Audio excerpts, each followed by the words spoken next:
आज हम पढ़ेंगे पाठ 3 के प्रश्नोत्तर।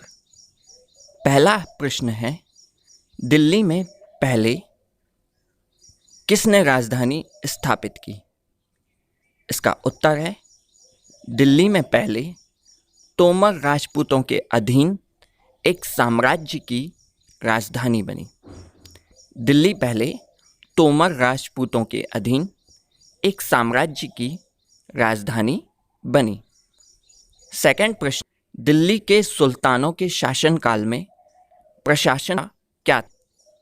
दिल्ली के सुल्तानों के शासनकाल में प्रशासन की भाषा क्या थी? दिल्ली के सुल्तानों के शासनकाल में प्रशासन की भाषा फारसी थी। दिल्ली के सुल्तानों के शासनकाल में प्रशासन की भाषा फारसी थी। अगला प्रश्न है, किसके शासनकाल के दौरान सल्तनत का सबसे अधिक विस्तार हुआ? के दौरान सल्तनत का सबसे अधिक विस्तार हुआ। मोहम्मद तुगलक शासन के दौरान सल्तनत का सबसे अधिक विस्तार हुआ। फोर्थ क्वेश्चन, इब्न बतूता किस देश से आया था? आंसर है, इब्न बतूता मोरक्को अफ्रीका देश से भारत आया था। इब्न बतूता मोरक्को अफ्रीका देश से भारत आया था। अगला क्वेश्चन है, न्याय चक्र के अनुसार सेनापतियों के लिए किसानों के हितों का ध्यान रखना क्यों जरूरी था? सैन्य कमांडरों ने किसानों को सुरक्षा प्रदान की और सुरक्षित किया, जो केवल उचित और खुश होने पर करों का भुगतान कर सकते थे। परिणाम स्वरूप करनी सेना के कमांडरों का वेतन एक दूसरे पर निर्भर था। सैन्य कमांडरों ने किसानों को सुरक्षा प्रदान की और सुरक्षित किया, जो केवल उचित और खुश होने पर करों का भुगतान कर सकते थे, और परिणाम स्वरूप करनी सेना के कमांडरों का वेतन एक दूसरे पर निर्भर था। क्वेश्चन नंबर 6 है, सल्तनत की भीतरी और बाहरी सीमा से आप क्या समझते हैं? सल्तनत की भीतरी सीमा और बाहरी सीमा से आप क्या समझते हैं?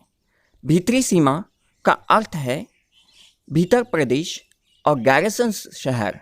अक्सर ये स्थान राजधानी दिल्ली के नज़दीक इलाके में स्थित होते हैं।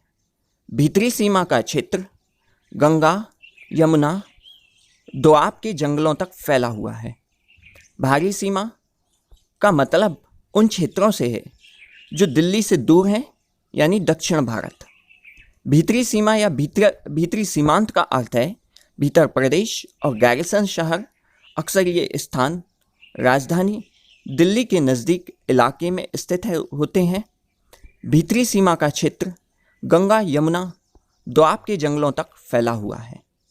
बाहरी सीमांतों का मतलब उन क्षेत्रों से है जो दिल्ली से दूर हैं, यानी दक्षिण भारत। क्वेश्चन नंबर 7 है, मुक्ति अपने कर्तव्यों का पालन कर यह सुनिश्चित करने के लिए कौन कौन से कदम उठाए गए थे? आपके विचार में सुल्तान के आदेशों का उल्लंघन करना, इसके पीछे क्या कारण हो सकते थे? तो ये कदम थे, उनके कार्यालय को वंशानुगत नहीं बनाया गया था। हस्तांतरित होने से पहले उन्हें थोड़े समय के लिए एक तास यानी वेतन के रूप में भूमि सौंपी गई।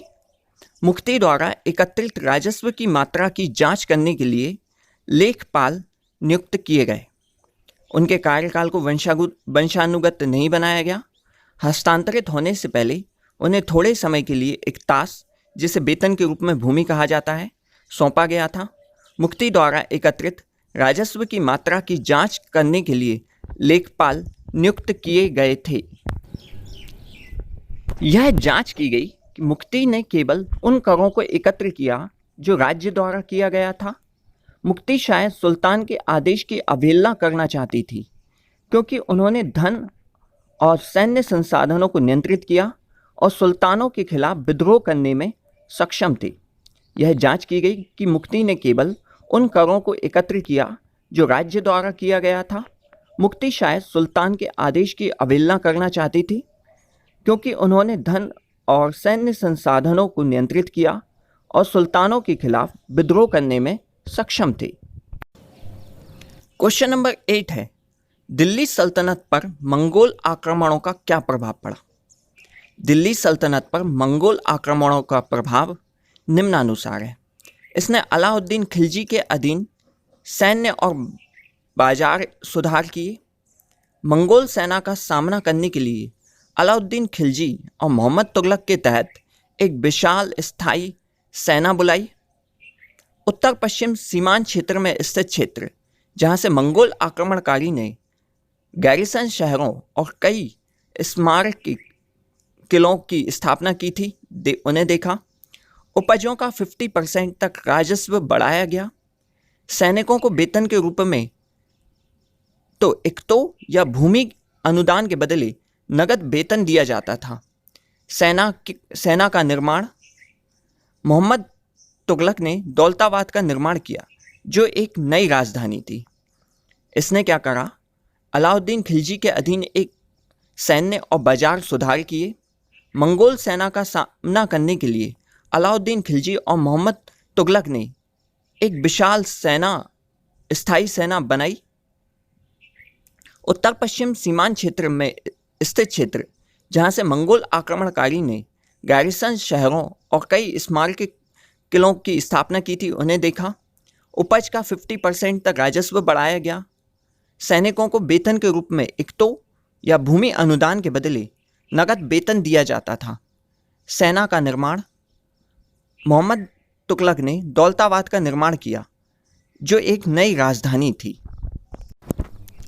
और मंगोल सेना से लड़ने के लिए संसाधन जुटाने के लिए टोकन मुद्रा की शुरुआत की। उन्होंने ट्रांसोक्सियाना में मंगोल की राजधानी पर आक्रमण करने के लिए भी योजना बनाई, लेकिन योजना निरस्त कर दी गई। और मंगोल सेना से लड़ने के लिए संसाधन जुटाने के लिए टोकन मुद्रा की शुरुआत की।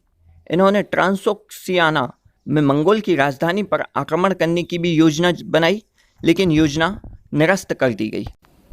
नेक्स्ट है, क्या आपकी समझ में तारीख के लेखक सामान्य पुरुषों और महिलाओं के जीवन में जानकारी देंगे, क्योंकि उन्हें सुल्तानों ने अपने राजनीतिक जीवन के बारे में लिखने के लिए नियुक्त किया था। मुझे नहीं लगता कि तारीख के लेखक सामान्य पुरुषों और महिलाओं के जीवन के बारे में जानकारी देंगे, क्योंकि उन्हें सुल्तानों ने अपने राजनीतिक जीवन के बारे में लिखने के लिए नियुक्त किया था। नेक्स्ट है, दिल्ली सल्तनत के इतिहास में रजिया सुल्तान अपने ढंग की ही एक थीं। क्या आपको लगता है आज नेताओं को ज़्यादा आसानी से स्वीकार किया जाता है? हाँ, महिला नेताओं को अधिक तत्परता से स्वीकार किया जाता है। उदाहरण के लिए इंदिरा गांधी भारत की प्रधानमंत्री के रूप में एक सफल नेता थी। महिला नेताओं को अधिक तत्परता से स्वीकार किया जाता है। इंदिरा गांधी भारत की प्रधानमंत्री के रूप में एक सफल नेता थीं। दिल्ली के सुल्तान जंगलों को क्यों कटवा देना चाहते थे? क्या आज भी जंगल उन्हीं कारणों से काटे जा रहे हैं?